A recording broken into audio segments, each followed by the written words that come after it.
I'm a writer, an author, if you will. Not famous. I don't think I'd ever consider myself popular. I write short, fictional horror stories. I post them on various blogs. I post them on forums. Things like 4chan, Reddit, they're my typical outlets for my work. I've amassed only a couple hundred followers, or fans, as you like to call them. So nothing I've done has ever gotten me a New York Times bestseller award, or anything even close. I enjoy my work, and I appreciate my modest number of fans, nonetheless. In fact, it's their interest in my writing and occasional fan art that I receive that keeps my drive for writing going. However, there's always a dark side. On occasion, one of my stories gets flagged for some little detail or another, or I might have to rewrite a section so it falls into the community guidelines and reposts and things like that. Typically, it'd be something insignificant to the story. It's nothing to get upset about. Just a few minor adjustments, repost, the moderators of the site are happy. We both go about our days. No harm, no foul. I've grown to know and have decent relationships with all the moderators, which honestly makes things go very smoothly for me and my posts. Recently, however, I feel things are getting a little out of hand. I guess 3 weeks ago, I posted a story to a Creepypasta forum, some short horror piece about surviving when a horrific alien began to take over the planet. It started small and simple. I was contacted by a moderator whose username I didn't recognize. I opened my inbox from the site. I read those annoying words that I had seen so many times before telling me that I needed to fix something. Your submission has been removed. Username, ProMod87. Sat next to the message. I took note of it before I clicked to read the body. Submissions has been taken down due to lack of proof. Please provide more evidence or none of your fans will believe you. But gee. My first thoughts at reading the message were, no shit, there's a lack of proof. It's not real. It's a fictional story. And shortly after reading over the message 2 or 3 times, I began to think, great. Just some newly appointed mod trying to flex his power, right? That thought filled me with more annoyance than anything else. Yet I still set out to rewrite my story to make it more local than global. I was pissed off that I basically had to rewrite the entire story just to fix that one detail, but nonetheless, I got it finished. I reposted it just before I went to bed that night. The thought of that message kept flashing in my mind. And just before I fell asleep, I thought, or none of your fans are going to believe you. That's a really odd message from a moderator. The next morning, I woke up to another message in my inbox. Another notice that my story has once again been taken down. What the fuck's the problem this time? I muttered under my breath as I clicked to open the message. Your writing sucks, Kevin. Why do you keep posting such garbage? I was completely taken aback by the harsh message. Now, see, I'm no stranger to people not liking my work. Often, they will end up sending me messages to tell me as much or leaving harsh comments on my stories, and I'm thick-skinned. And being so, comments and messages like that, they tend to just slide right off of me. What stunned me was the fact that the message contained my actual name. I read under a pen name, Dark Skies 05. I know it's not the best pen name, but it has no link to my actual name anywhere on the internet. I looked to see who's been taking my story down. It sent me this message, and there was that name again, ProMod87. So at first, I just thought he was on some sort of a power trip, but he had very quickly gone from harmless to suspicious in just a single message.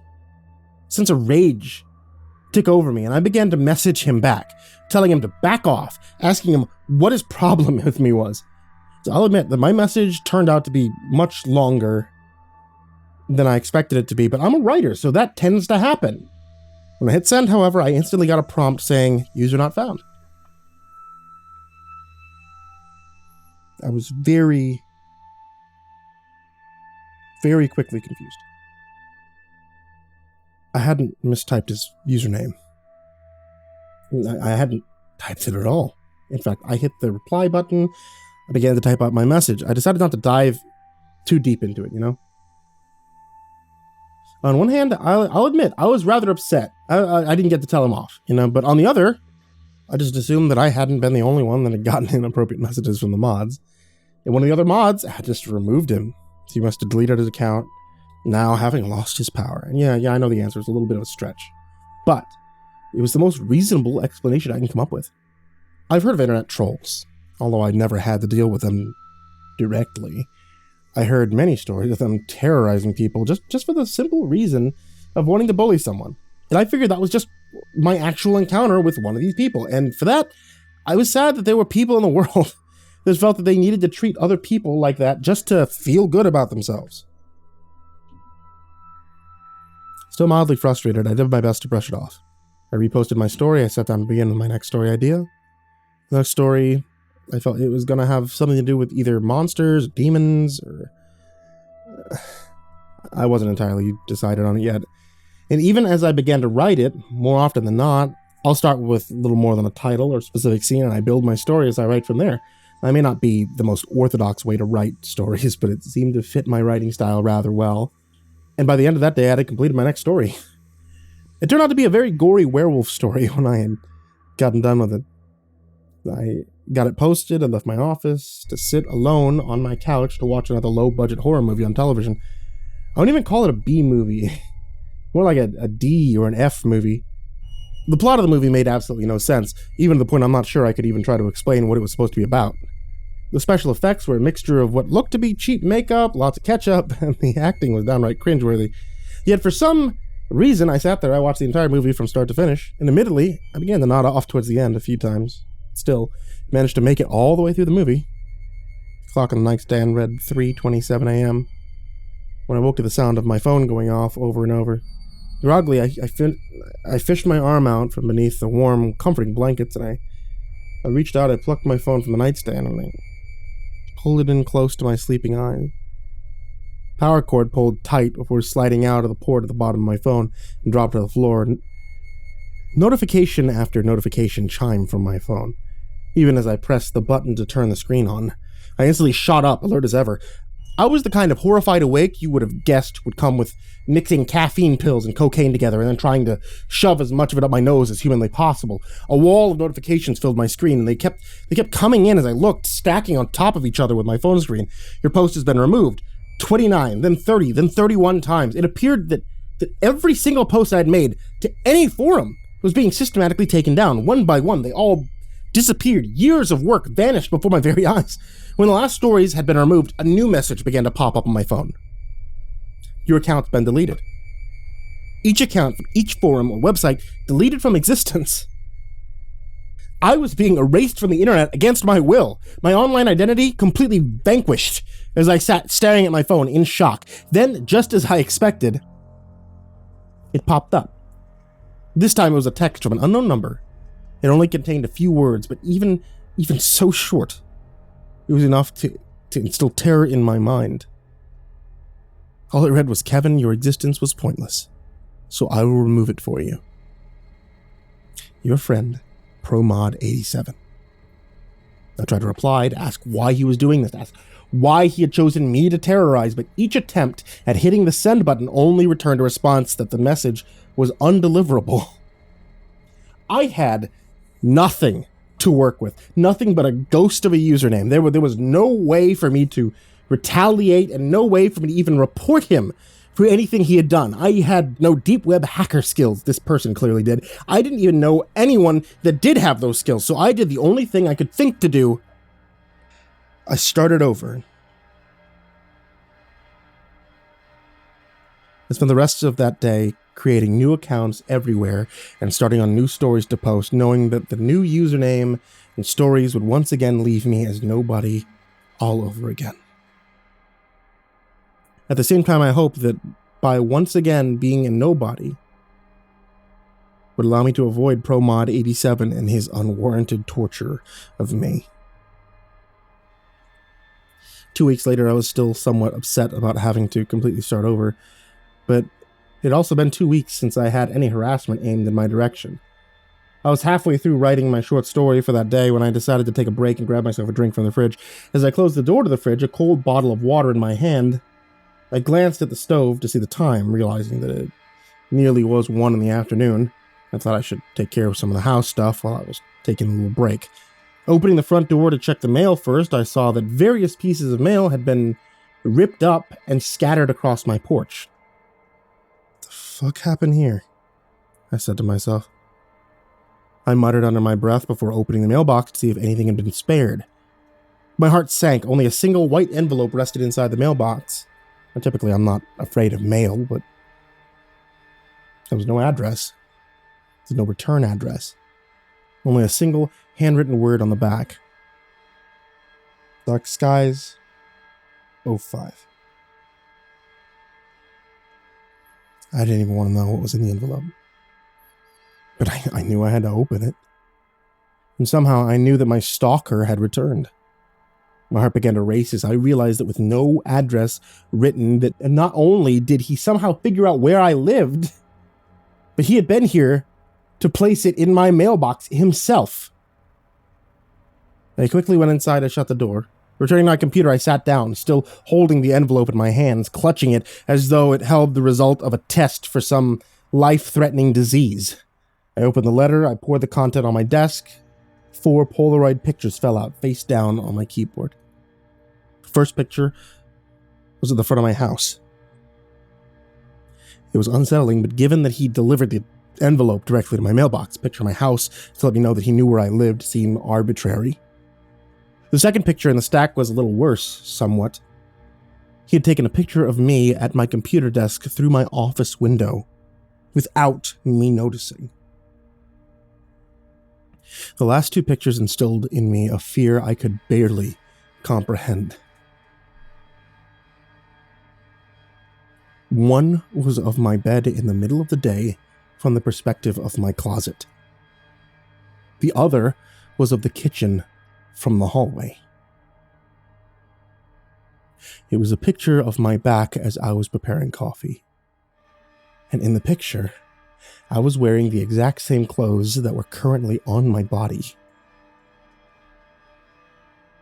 He's here, I thought, and I quickly spun in my chair and tore through the house, trying to find someone else inside. I carried no weapons of any sort, and the thought of how foolish it was for me to charge around in that house after some possible assailant completely unarmed, yet I maintained my pace and searched the entire house only to come up empty. Empty-handed and with my heart still racing, I finally returned to my computer. On the screen flashed an unusual pop-up ad. Ironically, for a home security system. I hadn't seen a pop-up ad in ages, and even more confusing was that I had no browser windows open, just a Word document containing the story I was currently working on. In the back of my mind, I felt a sense of duty, or maybe it was work ethic, that told me that I needed to finish the story. However, with all the new paranoia and terrors that I'd had eluded in the past hour, I knew I couldn't calm myself enough to continue. And instead, I clicked on the box to rid the screen of the strange ad. And just as I had been about to close out of the Word document, I noticed that I suddenly lost control of my mouse. And letters began to appear at the bottom of my writing. Hello, Kevin.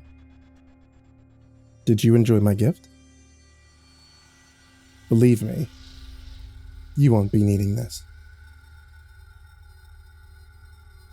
Only a second after the final period appeared on my screen, my writing began to erase itself as if someone began to lay on the backspace button. In less than a minute, I watched as my hours of work began to delete itself, one character after another.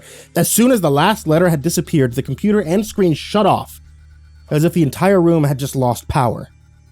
In the reflection of the giant black mirror that now sat in front of my face, I could see a figure, grotesque with unmistakable insanity, burning in his eyes, standing behind me. I quickly turned around to face the bastard.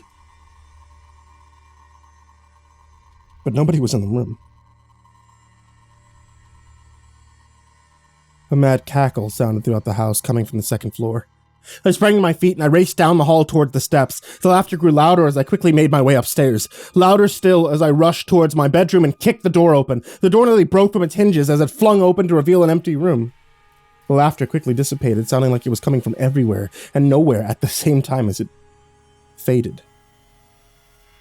I took a crack across the back, setting me to the floor, followed by multiple repetitive strikes all over my body with what felt like a baseball bat. I rolled over. I saw nothing more than an empty room. Pain and confusion filled my body as I returned unsteadily to my feet.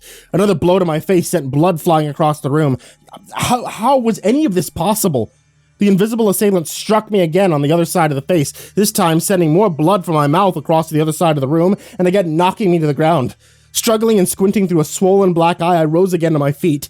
The smell of smoke and burning entered my nostrils, and I hobbled my way towards the steps. The assailant had ceased with just as much warning as it started. None. And by the time I got back to my office, it had been completely engulfed in flames and was spreading very quickly through the house. Black, choking smoke quickly began to fill the house, and I turned and I dropped to the floor. I crawled towards the outside door. I sat outside by the street, battered and bruised, and I watched. I watched as my entire house and all of my belongings were consumed by the flames. Everything I owned burned away while I watched. I had no way to call the fire department, even though the neighbors did finally call them for me. I knew there'd be nearly nothing left of my house before they got there. I had no idea what to say when they got there anyway. I mean, I just got my ass kicked by the Invisible Man just before he set my house on fire. I don't think so. So that has the word psychotic break all over it. They did, however, admit me to a hospital for my wounds. I remained in the hospital for nearly 2 weeks, while I healed and answered question after question from the cops about everything that happened. Sadly, I had no idea how to explain anything, but I did my best to explain what I could and still sound at least half as sane as I truly felt I was. They had no explanation for my injuries, but they chalked up the house fire to a short in my computer starting it. I know that there was more to it, but with no proof, there was nothing I could do. It's been 2 years now since then. Luckily, my homeowner's insurance paid for my losses in the fire. With the money, I moved to a completely different state. I live in a modest apartment now. I never stopped writing. But just recently, I began to post my work again under another username. My first post back online did really well. Thousands of likes within the first 24 hours. My phone just went off, however, with a notification. A notification that says, "Your post has been removed by the moderator." A post that was sent by ProMod87.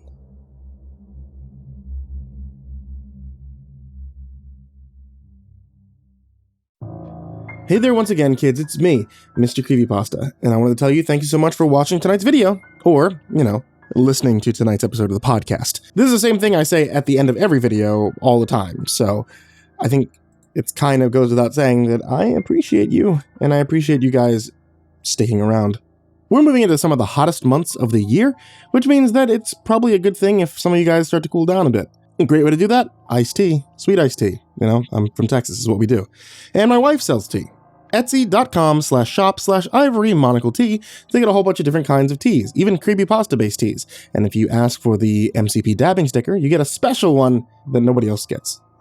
And as always, I want to give a very huge thank you to all of my supporters out there on Patreon. I say this every time, but I truly mean it. You guys are the real MVPs, and without you, I don't think I would be able to continue doing this at the capacity that I do. Especially not as many brand new custom stories as we've been getting just for the channel. So a very special thank you to Jacob Shaffer, Jordan Alexander Sanchez, Bryon Arce, Ken Lando Higuchi, Bobby Karman, Stephanie Butler, Tristain Pelton, Chase Burnett, Diana Kraus, Nessie, Ronny Hansson, Blitzscreed, BardoHawk764, TheBananaMafia 1, Hollow Hero, Ferb, Harley, Billy Morrow, Katie Birch, Sashi Sazaku, Kayden the Spooky Boy, MyBodySoundsLikeRiceKrispys, Ashwood, Lord of the Weebs, Jay, Faya Lockett, Miss Exandra, Suji Campbell, Stricken, Ozreen Fox, Robert White, Legit Quadfeed, Fried Chicken 12, James Bruce, Freddy Krueger, Ty Nanny, Infernal One, James Lowe, Lisa Cottrell, Caspian, Jordan Ells, Hades' Nephew, Tater Chip, Acid System, Prozac and Pancake Appreciation Society, Cryptic Nightmares, Kiri the Sloth, Tommy Green, Sky Harbor, Caleb Dougal, Nina Smith, Nico Kyle, Rafael Rodriguez, the Ginger Bros here on Stormcrow, Daniel Paulson, Trey Smiles, and Corey Kenshin. Thank you guys once again so much. And if you would like to join this list of people's names that I mispronounce, or the list of people's names that are down there in the description, check out patreon.com/MrCreepyPasta. And as always, a very sweet dreams to all of you. Good night, folks.